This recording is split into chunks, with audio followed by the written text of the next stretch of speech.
សួស្តីអ្នកទាំងអស់គ្នាថ្ងៃនេះខ្ញុំសូមបង្ហាញពីវិធីប្រើប្រាស់នៅរូបមន្តមួយដែលមានឈ្មោះថា Round Down មុននឹងចូលដល់ការចងរូបមន្តខ្ញុំសូមបង្ហាញពីលទ្ធផលដែលខ្ញុំបាន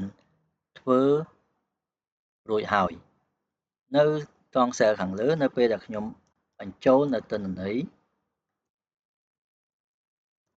នោះលទ្ធផលខាងក្រោមនឹងមានដូចបានបង្ហាញនេះគឺនៅពេលខ្ញុំបញ្ចូលនៅខ្ទង់140,000នេះគឺ cell ទី1ចេញត្រឹមតែ40000ទេ cell ទី2 43000 cell ទី3 43600ហើយតគ្នារហូតដល់លេខចុងក្រោយនេះគឺជាលេខដែលដូចទៅនឹងលេខដែលយើងបានបញ្ចូលអញ្ចឹងខ្ញុំសូមចូលដល់អត្ថន័យនៃការប្រើប្រាស់នៅរូបមន្ត Round Down Round Down នេះគឺជារូបមន្តមួយដែលយើងចង់បង្គុតលេខចុះគឺយើងត្រូវតែប្រើនៅរូបមន្តនេះឧទាហរណ៍ដូចជានៅពេលដែលខ្ញុំបញ្ចូលតួលេខនេះចឹង43678ចុចផ្សេងទៀតប៉ុន្តែនៅពេលដែលខ្ញុំចង់បានត្រឹមតែ40000ខ្ញុំប្រើរូបមន្ត Round Down ដូចគ្នាដែរបើសិនបើខ្ញុំចង់បាន43000ក៏ខ្ញុំត្រូវប្រើរូបមន្ត Round Down ផងដែរបន្ទាប់មកទៀតគឺអត្ថន័យរបស់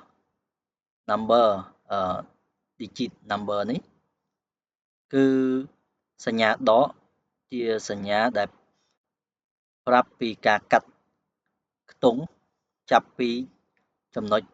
ចុចនេះទៅខាងឆ្វេងពីស្ដាំមកឆ្វេងប៉ុន្តែបើសិនបើយើងដាក់លេខជាសញ្ញាបូកដោយគ្មានសញ្ញាដកទេគឺអត្ថន័យរបស់វាគឺយើងកាត់បញ្ចុះលេខនេះគឺចាប់ពីសញ្ញាចុចនេះចុះពីឆ្វេងមកស្ដាំអញ្ចឹងលោកអ្នកត្រូវតែចាំនៅការចងរូបមន្តបែបនេះអញ្ចឹងយើងចាប់ផ្ដើមធ្វើទាំងអស់គ្នាតែម្ដងដើម្បីឲ្យមានការយល់ដឹងអំពីការប្រើប្រាស់នៅរូបមន្ត Round Down នេះអញ្ចឹងដំបូងយើងត្រូវដាក់សញ្ញាស្មើបន្ទាប់មកយើងសេពាក្យថា Round Down នៅពេលដែលចុចមកបើកគ្នាបហើយគឺកន្លែងនេះគឺចេញពាក្យថា number អញ្ចឹងយើង select យក number ដែលយើងចង់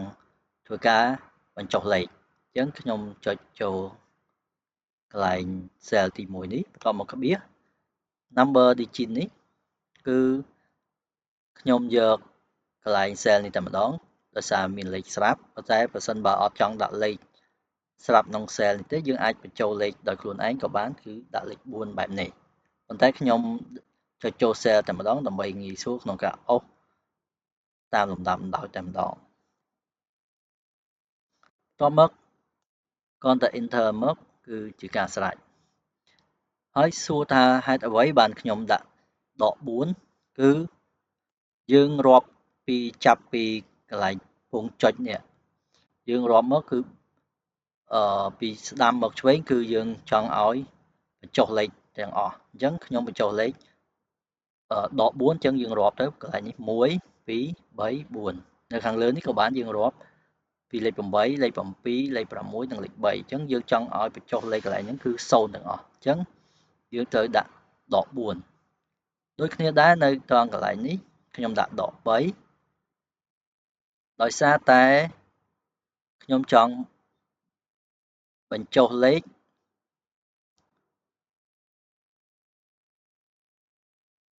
មកត្រឹមតែកាត់ត្រឹមតែខ្ទង់100ទេប៉ុន្តែខ្ញុំទុកខ្ទង់1000អញ្ចឹងដក3នេះយើងរាប់ពីខាងស្ដាំទៅឆ្វេងដូចគ្នាដដែលគឺយើងលុបលេខ8លេខ7និងលេខ6ឲ្យចេញ00ទៅប៉ុន្តែចាប់ពីខ្ទង់1000និងខ្ទង់10000យើងរក្សាដដែលដូចគ្នាដែរដក2នេះក៏ដូចគ្នាគឺខ្ញុំកាត់ត្រឹមតែខ្ទង់10ទេគឺលេខ8និងលេខ7ខ្ញុំទុកលេខ6លេខ3និងលេខ4អញ្ចឹងយើងបន្តរហូតដល់ខាងក្រោមនេះគឺលទ្ធផលចេញបែបនេះនៅពេលដែលខ្ញុំដាក់កន្លែង number digit នេះ0អញ្ចឹងមានន័យថាខ្ញុំអត់ ខ្ញុំកាត់ត្រឹមតែចាប់ពី0នេះគឺកន្លែងពងចុចពីឆ្វេងមកស្ដាំនេះគឺខ្ញុំឲ្យ0ប៉ុន្តែចាប់ពីស្ដាំមកឆ្វេងនេះវិញគឺលេខខ្ញុំនៅរក្សាដដែលបន្ទាប់មកខ្ញុំបើសិនបើខ្ញុំដាក់ digit number នេះដាក់1គឺខ្ញុំគិតចាប់ពីសញ្ញាពងនេះមកពីឆ្វេងមកស្ដាំអញ្ចឹងខ្ញុំទុកឲ្យ1បើសិនបើខ្ញុំដាក់2មានន័យថាខ្ញុំទុកក្បៀសនេះ2ខ្ទង់បើសិនបើខ្ញុំទុកដាក់លេខ3ខ្ញុំទុកលេខនេះនៅខាងក្រោយ3ខ្ទង់4ទុក4ខ្ទង់5ទុក5ខ្ទង់អញ្ចឹងបើសិនបើខ្ញុំដាក់នៅលេខនេះខ្ញុំដាក់លេខ9ទៀតគឺលទ្ធផល5ខ្ទង់គឺនឹងចេញបែបនេះ